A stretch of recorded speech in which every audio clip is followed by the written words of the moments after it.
Sup, guys? I don't know how many of you degenerates are up this late, although maybe it's earlier for some of you who aren't on the East Coast like me, where it's 1 a.m. I don't expect anybody to be in the chat, but I just got home and I'm like, I gotta put this NFL video out. It's probably gonna be quick, really, because one of my NFL plays already finished. I'm on the verge of a winning day here. It's probably gonna be 3-2 because Texas Tech is not going to hold up their end of the bargain, even though the last I checked, they were outgaining Washington State, and they're still losing the game, losing the turnover battle, although only by one. Whatever, I'll rant about the losses tomorrow. I think Arizona State is on my TV right now. I don't even know. It's some game that's beyond over. It's some blowout. I think it's Arizona State.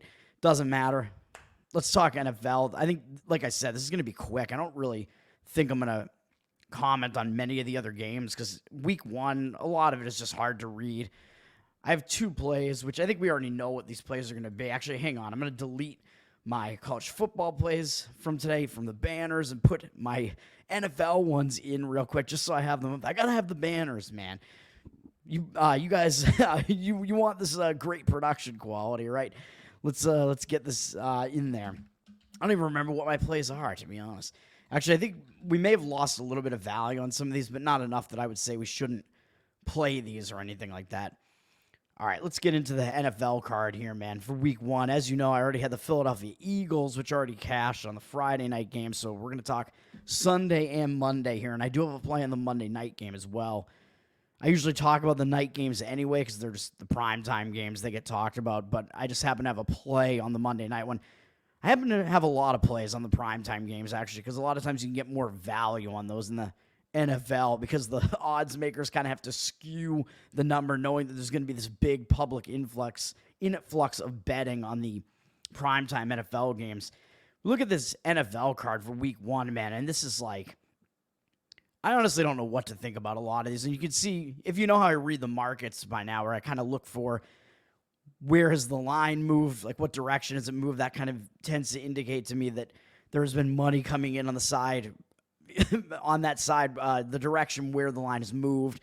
I look at ticket versus cash discrepancy to see, oh, well, there's a high ticket percentage here, but less high of a cash percentage, which tends to indicate to me that the cash is coming in on the other side.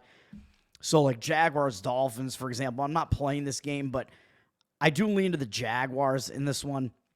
Dolphins are down from 5 to 3.5, though, at home. They're very public, 75% of the tickets, but only 69% of the cash. A lot of this is because, of course, the recreational bettors, the public, they're going to come in and just react to what they saw last season, and specifically the end of last season where the Dolphins were quite good. They're a high-scoring offense. The public loves those high-scoring offenses, and then they just got shut down by Kansas City. But I think the public's going to say, well, it was Kansas City. They won the Super Bowl. It was an ice-cold environment. It was like the coldest game in NFL history, so the Dolphins just couldn't do it there. But, of course, this is in Florida, so the Dolphins, they're going to be back to the Dolphins that we know and love, right? The Dolphins with Tua and Tyreek Hill, and they're just going to be lighting up the scoreboard. I think that's what the public's going to think, and the public is, I think, going to be kind of off of the Jacksonville Jaguars right now because they looked really bad down the stretch last season. But if you remember, Trevor Lawrence got hurt, and even though, yes, he did come back and he played in some of those games down the stretch, he was obviously playing hurt, dude. He was not at 100%. He did not look right at all for the remainder of those games. I don't think he should have been playing. But I think he should be healthy. He's got to be, right? He's had the offseason to recover now.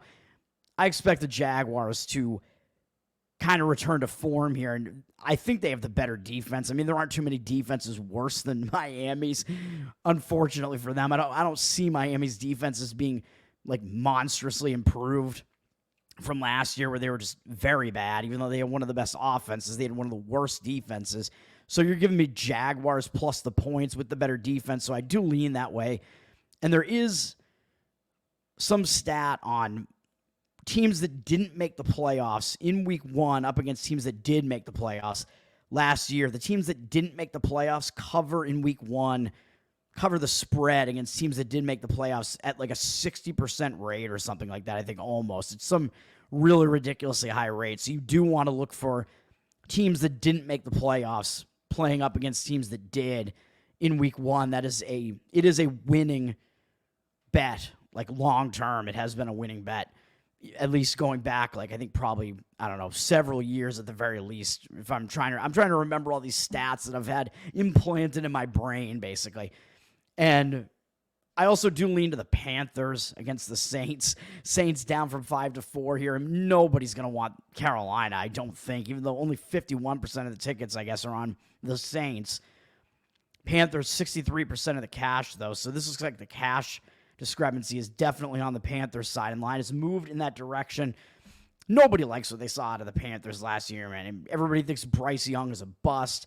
Everybody thinks the Saints are going to have like this bounce back year. I mean, they definitely do have some talent, but I don't trust Derek Carr very much at all. And I think the Panthers, the Panthers, I think they should improve, but they also fall into this week one against the spread stat where divisional underdogs also do really well in week one. So when it's a divisional game, the underdog tends to cover in week one. And I think they cover it like a rate that's like in the higher 50-something% range. So I think they cover at a profitable rate as well.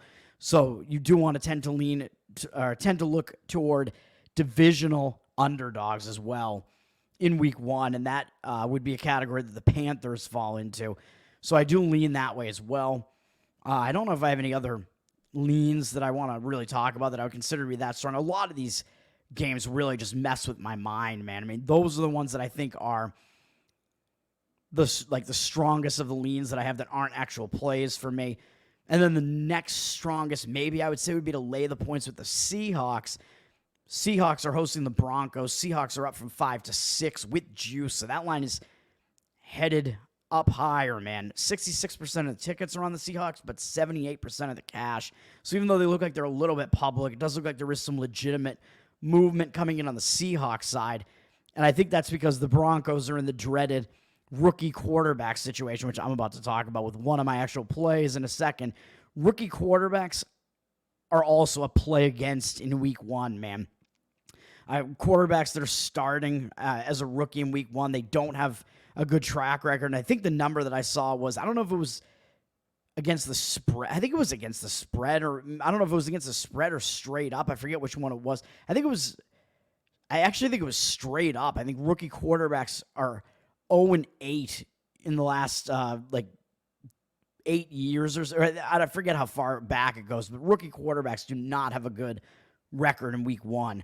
So that applies to the Broncos, and it does apply to the Redskins as well, and it applies to the Bears. So you can probably take a guess which one of those teams I'm fading.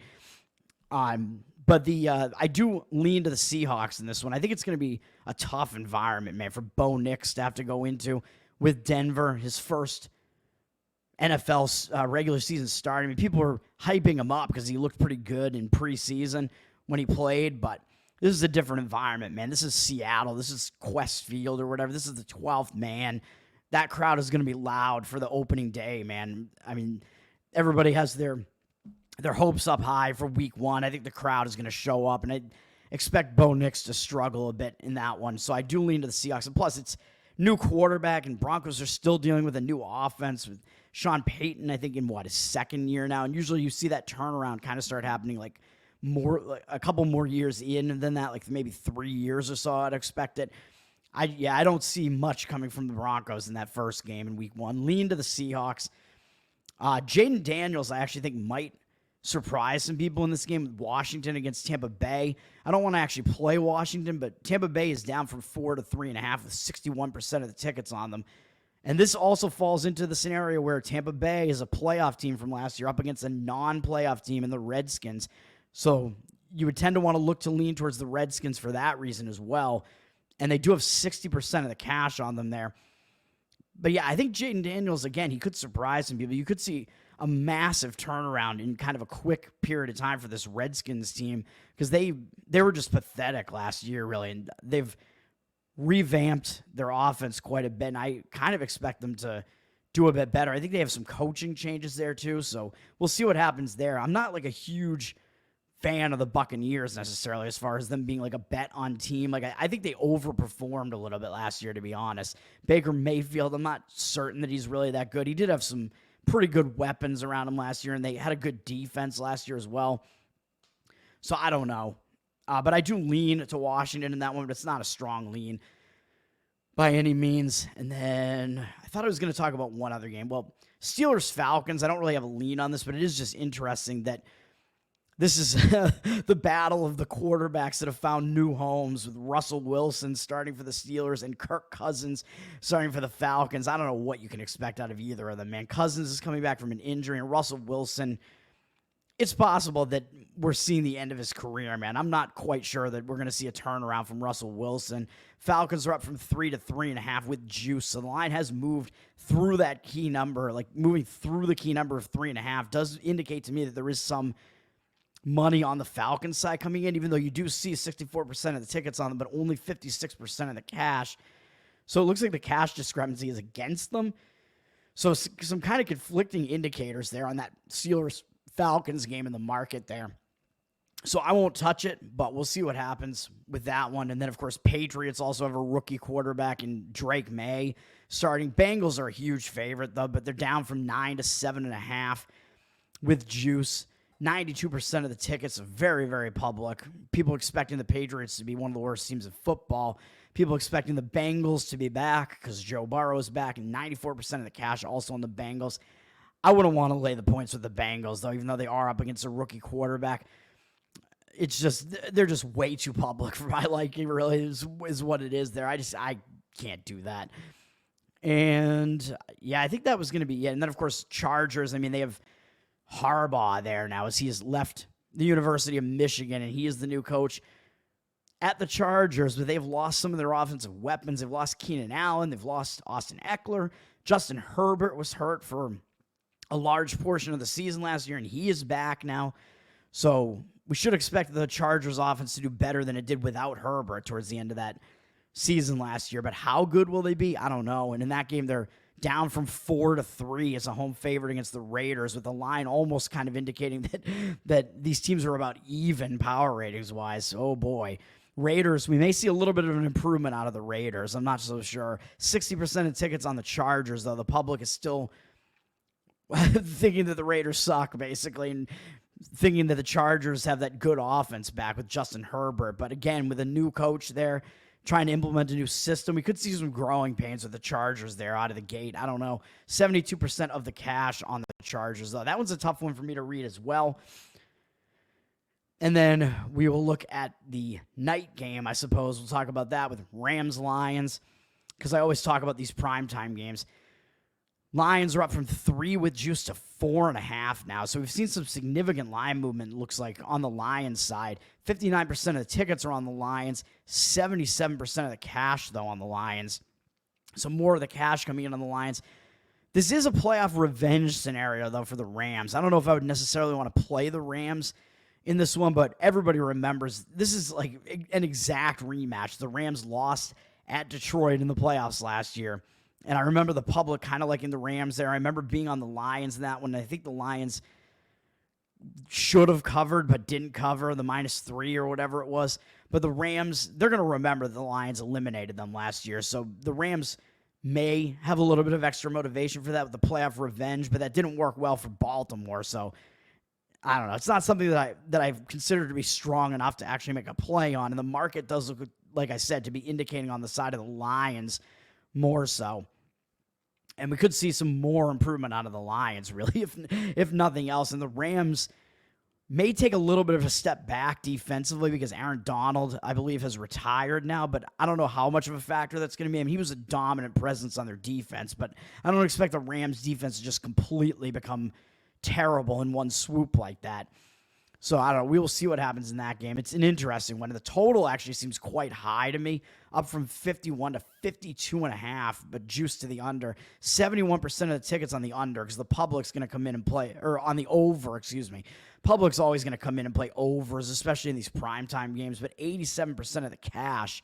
So more of the cash than the tickets are actually on the over, and the line has actually gone up a little bit. Man, that seems like a high total for me, though, especially given what that playoff game looked like last year between these two. It's a little bit interesting. It's one of the higher totals on the board, too, which I look at that game and I don't think that that game is going to, like, that game doesn't on the surface look like it would be the highest scoring game to me. It's just kind of bizarre to see the line being that high.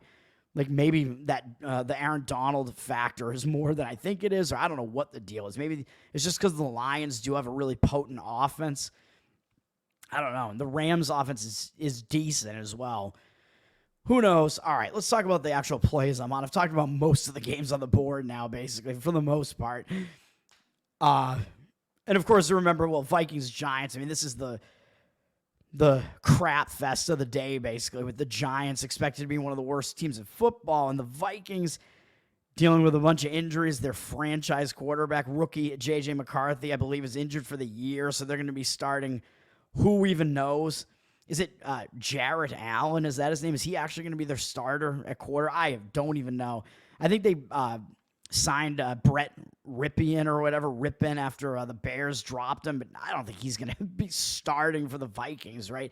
I have no idea. Vikings have 54% of tickets on them. That's how much the public thinks of the Giants, really, that this injury-depleted Vikings team is actually still getting the public action against the Giants. And the odds makers are telling you the Vikings are the better team. They flipped from a 1-point underdog to a 1.5-point favorite with juice on the road. So the odds makers are still telling you, even with these injury issues, the Vikings are still better than the Giants as a favorite on the road.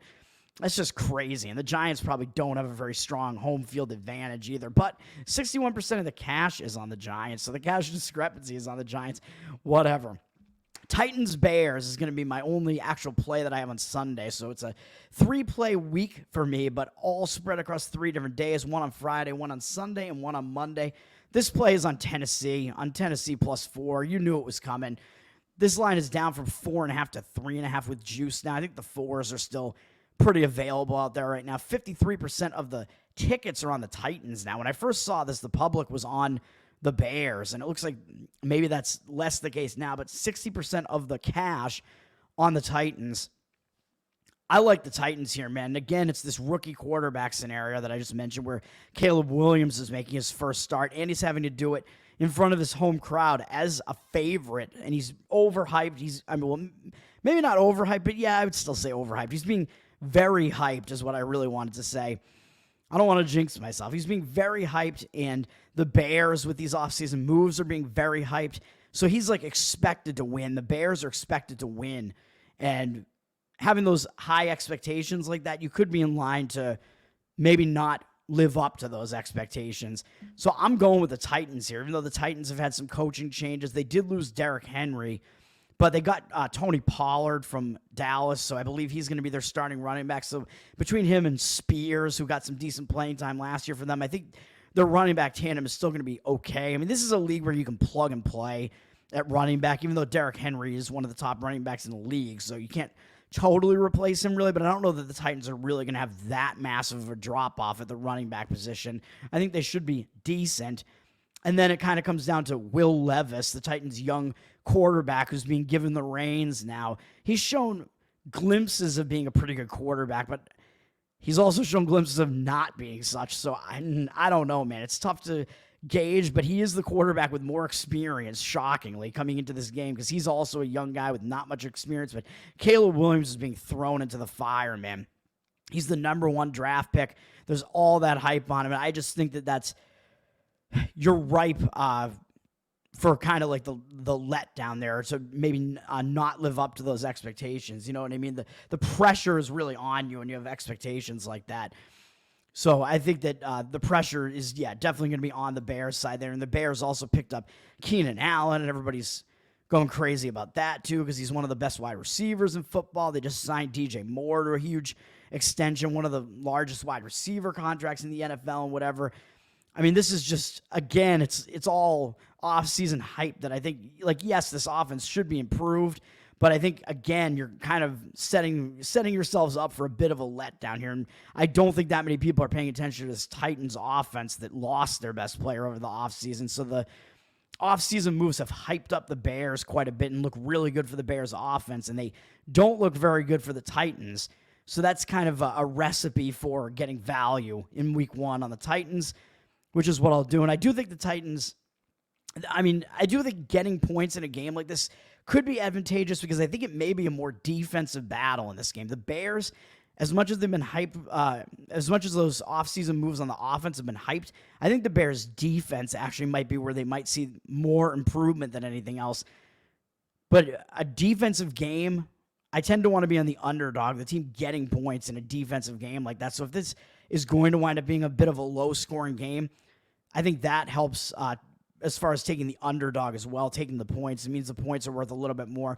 So I like the Titans. And then as far as Caleb Williams, like how good do I think he's actually going to be? I think it's questionable, man. I mean, you never know with these like really high draft picks. And Caleb Williams, I didn't like how he responded to adversity when he was at USC. I mean, they did not have a good season last year. It was like once they got punched in the mouth and lost a game or two, they like never recovered really. So I wasn't impressed by that. And I'm not sure about his toughness, to be honest. And then people are hyping the Bears up. This is the other part. The other factor coming in here is the Bears have looked insane in preseason. So they're getting all this hype because they went 4-0 in preseason. And I think they beat basically all good teams. I forget who they played in that first game, the Hall of Fame game. Oh, yeah, Houston Texans. So they beat Houston, but you can throw that game out because none of the starters played on either side. Williams didn't play. So I think the Hall of Fame game you can just ignore completely. And it was shortened by like severe thunderstorms or something because the NFL has been so like pussified now that we get some storms and we just stop playing. Oh, hi JC, what's up, man? You're my only viewer. I think. Oh no, I have 2 viewers. All right, at this late an hour, I'm not scheduled and just randomly doing this because I have to get this NFL video out after I was at a concert. So, which is usually the case on Saturdays, to be honest. But anyway, yeah, the Bears, I mean, they're preseason. Then after that Hall of Fame game, which we can just throw out, they beat in succession Cincinnati, Buffalo, and Kansas City. So people are going to look at that and think, holy crap, the Bears just beat like 3 of the best teams in the AFC during preseason. But again, slow your roll, man. It's preseason. Like, I think if you're hyping up the Bears off of that, I think, yeah, you got to slow down a little bit. I mean, and let's look at what actually happened in those games. So it's preseason, so the starters aren't going to play the entire game, for one thing. Teams are going to probably show less of what they're really going to do offensively because they don't want to give things away, and they're not going to play as intense defensively and whatever because they really don't want to get guys hurt. So preseason, you can kind of just throw it out, but in this case, I think it's causing the Bears to be much more hyped than they should be. In the Cincinnati game, Caleb Williams started the game, I believe, with 3 straight 3-and-outs. So the first 3 drives with him at the helm all went 3-and-out. Then they scored a field goal on the next drive, but the entire drive was basically a pass interference penalty that I think was some massive amount of yards on the pass interference call.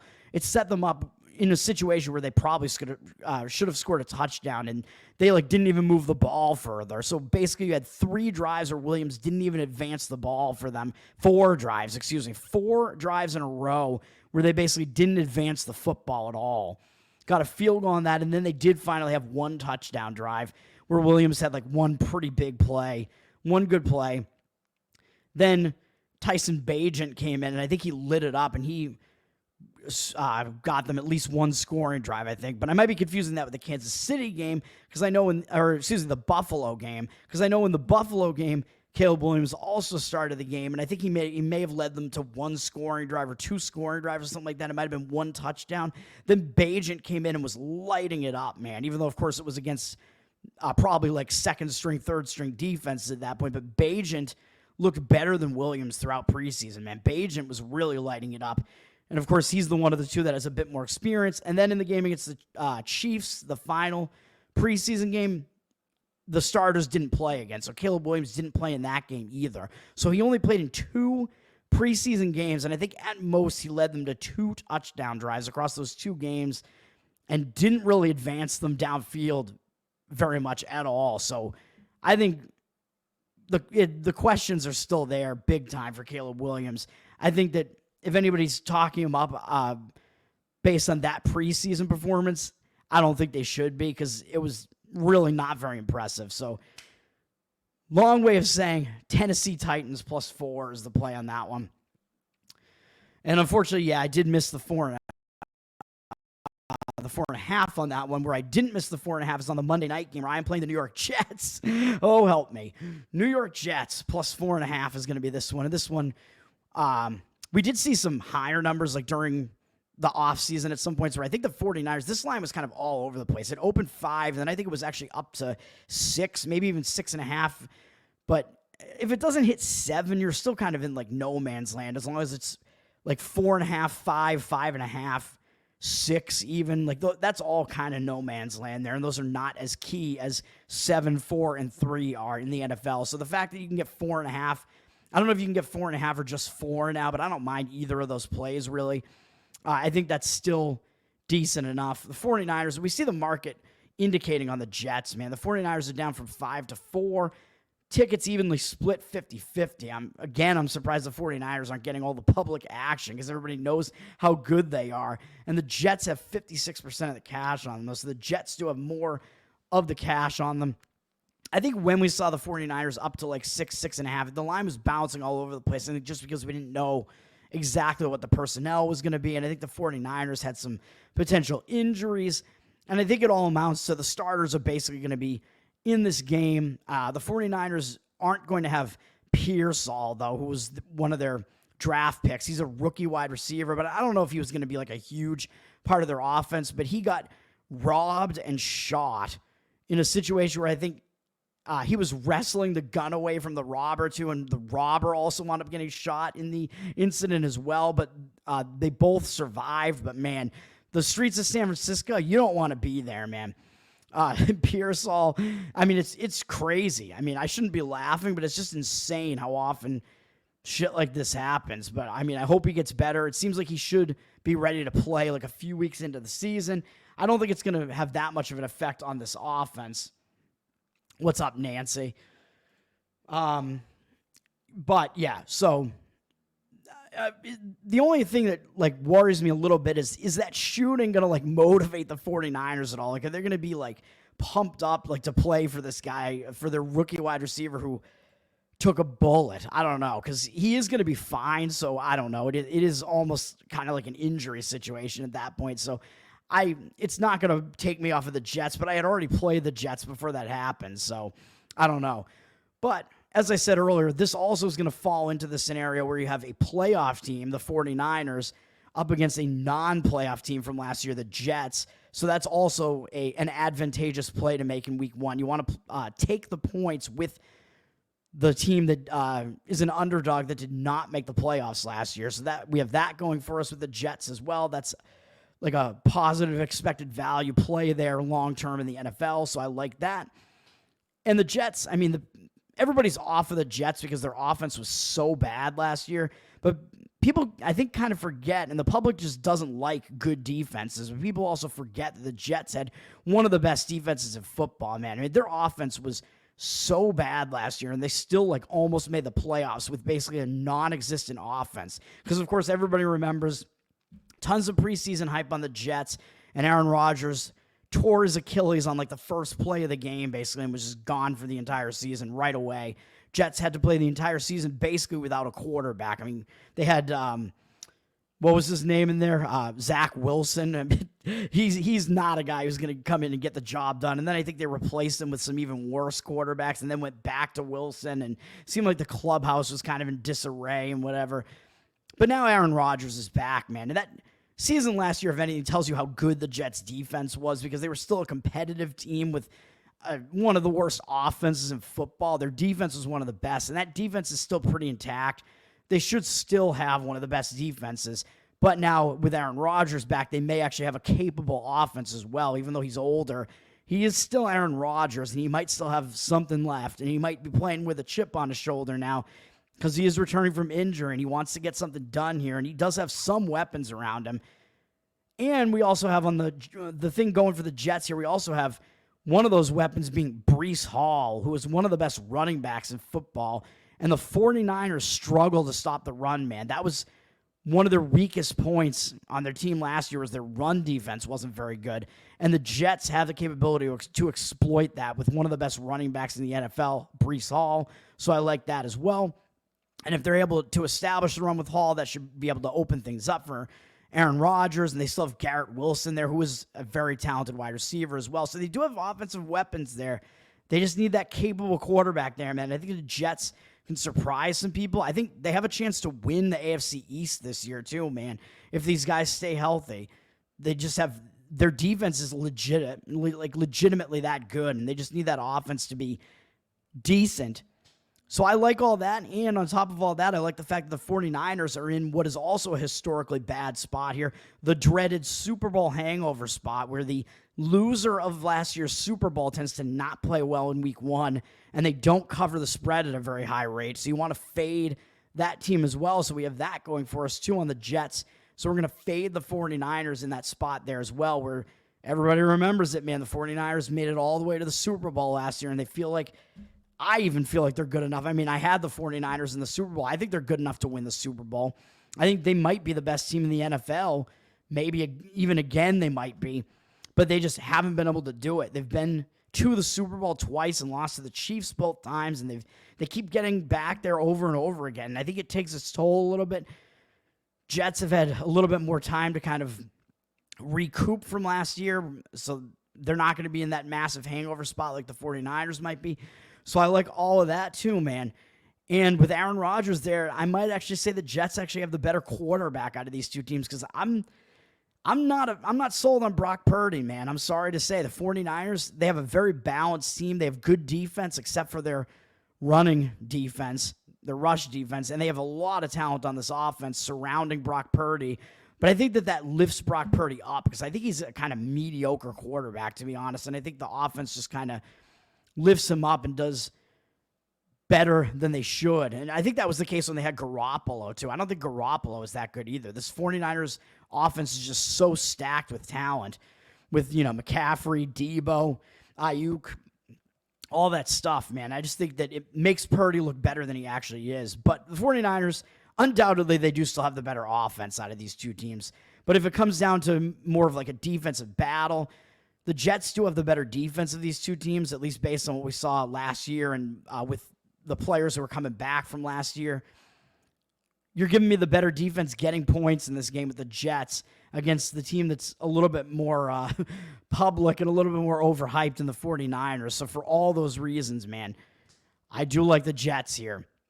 And I don't know if that Ayuk situation is going to be in the 49ers' heads too. Probably not. I think if that was going to be a distraction, I think it's been put away, because he seemed to be threatening to leave the team or something. There was some contract dispute there, but I guess it's been put to bed, and he is going to be there to start the season, and they have resolved whatever issue that was. So I guess that won't be a distraction coming into the season.